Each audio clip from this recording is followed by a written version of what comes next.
कमी रही तो कहीं मेरी तरफ से रही, लेकिन गुड़ामादन की जनता की तरफ से मेरे को देने में कोई कमी नहीं रही। जितना हो सका करने की कोशिश की, जो हुआ वो आपके सामने, और जो हुआ उसका श्रेय गुड़ामादन की जनता को जाता है, न कि मेरे को जाता है। जो नहीं हुआ उसके लिए मैं तलबगार हूं, और आप लोगों ने हमेशा मेरी बात पर गौर किया और मुझ पर विश्वास किया, और मेरे निवेदन पर मेरे को तो मदद आप हमेशा करते आए ही आए, और दूसरे उम्मीदवारों को भी आपने हमेशा, यहाँ से परशुराम जी मदेरना खड़े हुए उस समय, कर्नल सोनाराम जी हुए तो इनको, और लोकसभा के चुनाव में हमेशा आपने मेरे कहने पर मदद की कांग्रेस पार्टी के उम्मीदवार को। उसके लिए मैं आपका हृदय से बहुत बहुत आभार प्रकट करता हूँ। मुझे पूरी उम्मीद है, पूरा विश्वास है गुड़ामादन की जनता पर, छत्तीसी कौम पर, कि इस बार भी आप लोग मेरे निवेदन पर कांग्रेस के उम्मीदवार राम जी को वोट दे करके यहाँ से भारी मतों से आगे रखेंगे, जिताएंगे। अभी कह रहे थे पद्माराम जी कामकाज की बात, ये सही बात है, फर्क तो नहीं है, नहीं तो बताते हैं।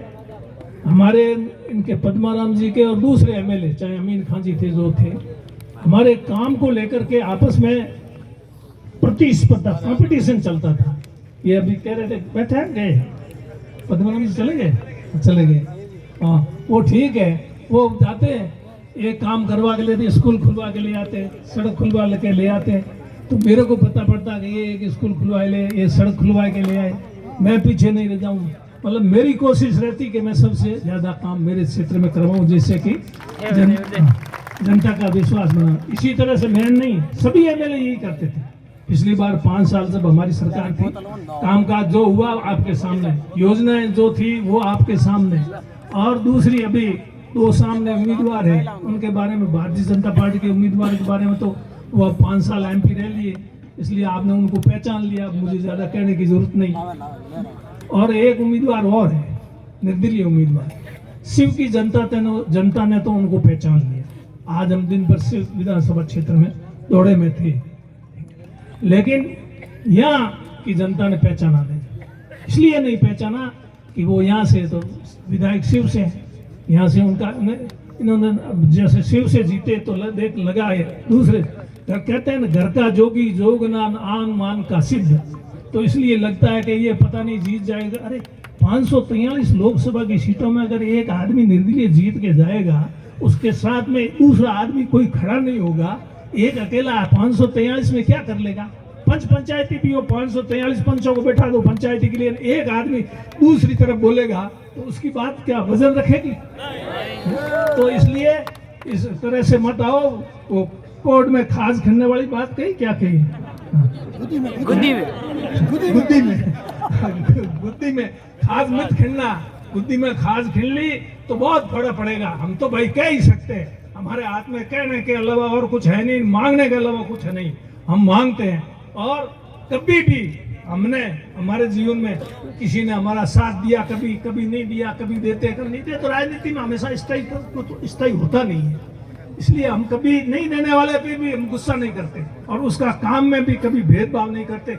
इन पिछले 5 साल में किसी के साथ भेदभाव किया हो तो मुझे यहाँ खड़ा होकर कोई भी आदमी कभी भी बता सकता, और सुना भी नहीं मैंने किसी के मुंह से ऐसा। हाँ, वो वोट अपने हिसाब से अपने तरीके से देते हैं, लेकिन जहाँ तक व्यक्तिगत बात आती है तो वो ये कहते हैं कि भाई इसमें हमारे साथ कोई व्यवहार नहीं किया। टाइम हो गया। तो इसलिए, क्योंकि इनको भी बोलना, मैंने इनको पहले कह दिया था, आप मेरे को बता देना टाइम हो गया, नहीं तो मैं बोलना शुरू करता हूँ तो फिर मैं 5 मिनट बाकी, तो फिर इनको भी तो बोलना है। तो इसलिए ज्यादा नहीं बोलूंगा, पर बोलने से क्या, भाषणों से कुछ होना नहीं, हमारे यहाँ आने से भी कुछ होना नहीं। ये चुनाव है, वो आप लोग स्वयं ये सोच करके काम करोगे, मेहनत करोगे कि ये चुनाव हम लड़ रहे हैं, ये चुनाव जनता लड़ रही है। आप ये सोच के चुनाव लड़ोगे और मेहनत करो, क्योंकि अब सारे पोलिंग बूथ है, उस पोलिंग बूथ को संभालना, वोट लाना, डलाना, करना, ये सारा काम कौन करेगा? आप लोग करोगे तभी तो होगा।